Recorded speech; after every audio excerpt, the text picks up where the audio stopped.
Good afternoon, everyone, and welcome to another Pro Charts video. My name is Jake Sweeney, trader here at Verified Investing, and I hope you're having a good day so far. It is July 22nd, Wednesday today, and we're starting to get a little more activity in the market today. This whole week has been relatively light volume, and we've seen kind of a float within the market and a lack of volatility. But with more earnings, GEV earnings reported this morning, we're going to check them out first, and some other big players reporting tonight and later this week should give some more activity for some stocks and trades. But I got some good levels for you guys. Let's get in the charts and see what we got going. All right, so far we got GEV reported earnings today. And on those earnings, they reported way less on their earnings. The revenue was a huge beat, up 3%, but the earnings overall, guess more in backlogs, but not too worried about that. Not a macro analyst. We're just going to be checking out the charts and seeing what that gives us. So yesterday we closed here at 1078. This was yesterday's candles. We shot up all the way from this low on Monday, shot up all the way looking like we were going to challenge this daily bearish topping tail on GEV. But since earnings catalyst, that is going the opposite direction. And now we are breaking this long-term trend line. So first, I have this low pivot of November 24th, 2025, getting price action through here, going all the way up to a recent price action. Price broke below here last Friday, but was able to close well above, moving up higher. So first we broke this trend line, and now we have a shorter term trend line that we're now testing from this pivot low from June 10th. Has 1, 2, and now today would give that a third hit. So a short term trend line, but now the test is to see where we close. Intraday, we still got 3 more hours of the market open. GEV is down 8%. If we keep getting lower, the major support we're going to have for GEV is this pivot high right here from April 9th, 2026. Price got rejected off this level and consolidated before gapping up. Price came sharply down, bounced off this level. It broke below and was trying to reclaim, was shut down. It built up some momentum here on the RSI and then shot back up, just closing on it, and then was able to push on higher.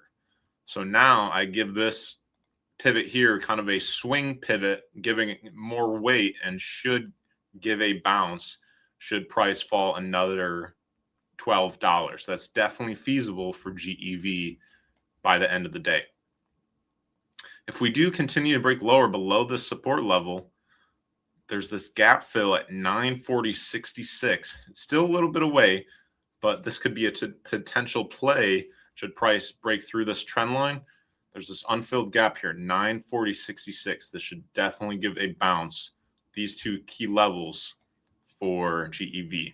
And then it left this unfilled gap from yesterday's close, should that revisit up to the upside.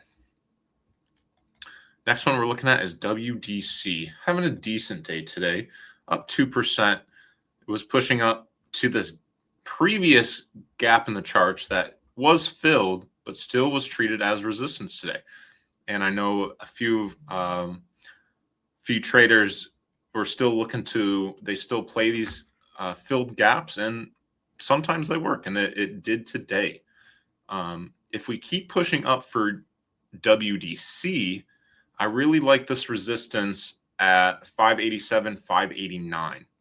So 587 is going to be the top of this candlestick right here. But even if we just go to the pivot high, I kind of like the pivot high a little better. It's going to line up with this 382 fib retrace from WDC's sharp move. And as we see here before, as price moved up, it did act as resistance once and twice, and then price was able to get above it as it was rejected, built some momentum, and built up. To the downside, price bounced off this level again, and as it was flipped to support, and is now resistance. So I really like this 589 level as a Confluence resistance factor to fade here. On a really strong move, there's this still unfilled gap at 638.72. Would also expect price to struggle to get past this level. To the downside, I was actually looking along this ticker today, but out of the gate, it jumped up. There's still this unfilled gap at 487.42 for WDC, and then this pivot top right below it at 480.11, and then even have another gap fill here at 477. So if you were interested on a short-term long here, if you got a sharp pullback into these levels right here could give a bounce to the upside. That's WDC. 3 more, guys. I got Amazon, and I just want to show you guys this really cool pattern. And it's like an MA pattern. It's a relatively clean one. It's already playing out, but if we look, we have the sharp move going all the way up, and then we're building that M where we get a dip down to the neckline per se, a sharp move back up, but it was not able to take out this high. As we went back down, we went all the way to this key support here at 226.31, and it got another bid, especially on this huge volume spike. 248 million shares traded that day. Wild day for Amazon, the last Friday in June. Since then, price is going up, but got rejected by this pivot right here. And that is kind of the neckline and is now making a pseudo MA pattern. If this were to play out as a bearish pattern, the price would continue to fall to form that A figure. And just so you know, I just want you guys to kind of look forward to these patterns in your charts and see if you can spot any. To the upside, there's this gap fill here at 249.86, just short of 250. Could expect a fade here. But yeah, how I would do this, if price were to retrace past this gap fill and test here, then you could look at the risk reward to fade here looks better. To the downside, there's this unfilled gap here at 232.69. This will offer some near-term support. It's also the base of the structure as well. So some moderate support here. And then below that, as this pivot has still stayed strong, showing rejection right here, 226.31, key support level for Amazon. But yeah, watch Amazon play out. If this continues to fall, that would be that bearish pattern. Look out for those.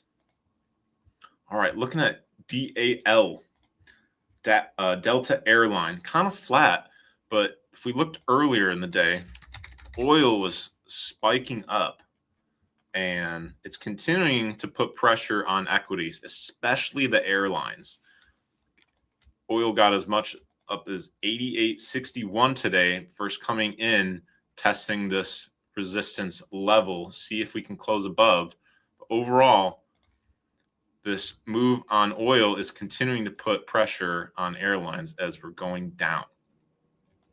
So for Delta, I have this long-term parallel channel with 1, 2, 3, and a 4th hit today as price bounced off this trend line. And we didn't get all the way down low to this gap fill. So that's why I like to weight this trend line as some good support. That was at 82.90, the low of the day where we got that bounce for Delta. If we do continue to break lower, look to see if we can close, as we have 3 hours left intraday, look to see if we can close above this pivot top support at 83.76. Otherwise, if we close below this gap fill at 82.25 is looking like more to come into play. And then this, if oil starts coming down, there's a gap fill above at 86.70 where I'd expect some fade, also lining up some prior pivot tops. Last one of the day, guys, we're going to be checking out Dell. It's had a sharp move up today. So far, up 10%. And we got as high as about 11.5%. And I actually took a short here in the day trading room, and I was able to cover for a 0.5%, few dollars a share, and it was awesome. And it really worked out as it had the sharp move up. But I saw this pivot top. I was like, no, I think it's going to run into some resistance, and was able to make a successful trade there. For Dell, though, if it continues to push up past this pivot top and 450 psychological number, I would expect some resistance at this pivot, 460.50, also capping price last Tuesday and Wednesday, as it was not able to confirm above. If these two levels can get broken on a daily close, that puts this triple top resistance at 469.47, the all-time high for Dell. Would expect a major resistance fade here to the downside. If Dell loses some steam, there's this unfilled gap here at 381.05. Also lining up with some prior pivot bottom support. And should we go lower from the sharp move all the way up, this pivot at 357.07 is still the low to check for a breakdown in Dell. But until then, RSI is still trying to grow up to elevate.